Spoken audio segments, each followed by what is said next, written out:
ආයුබෝවන් ශ්‍රී ලංකාව කියන්නේ සොබා සෞන්දර්යයෙන් පිරිච්ච පුංචි දිවයිනක්. මේ රටේ ජීවනාලිය වන අපේ ගංගා ගැන අද අපි කතා කරමු. පටන් ගන්නේ ලංකාවේ දිගම ගඟ වන මහවැලි ගඟෙන්. මේක තමයි අපේ රටේ කෘෂිකර්මයට සහ විදුලි බල උත්පාදනයට විශාලතම දායකත්වයේ සමය. බස්නාහිර පළාතට ජීවය දෙන කැලණි ගඟ. කොළඹ නගරයේ ජල අවශ්‍යතා සපුරාලන්නේ මේ ගඟයි. ඒත් ගංවතුර අවදානමත් අධික වර්ෂාපතනයක් ලබන ප්‍රදේශයකින් පෝෂණය වෙන ගඟක්. රත්නපුර වගේ ප්‍රදේශවල නිතර ගංවතුර තත්ත්ව ඇති වෙන්න ප්‍රධාන හේතුවක් තමයි ගඟෙන් පෝෂණය වන ප්‍රදේශවල කෘෂිකර්මාන්තය ඉතාම වැදගත්. මේ ගඟේ ජලය සත්වෝද්‍යාන හා වනෝද්‍යානවලටත් ජීවයන් දෙනවා. වියලි කලාපයේ කෘෂිකර්මයට වැදගත් වන දෙදරුවෝය පැත්තට. මේ ගඟත් ප්‍රාදේශීය ආර්ථිකයට විශාල දිස්ත්‍රික්කයට වැදගත් වන ගින් ගඟත් ඔතාම ලස්සන ගඟක්.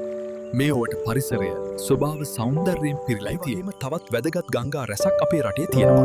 මහා ඔය සහ මී ඔය වගේ ගංගාත් ප්‍රාදේශීය ජන ජීවිතයට ඉතාම වැදගත්. ගග්ග පටන් ගන්න අපේ මධ්‍යම කඳුකරෙන්.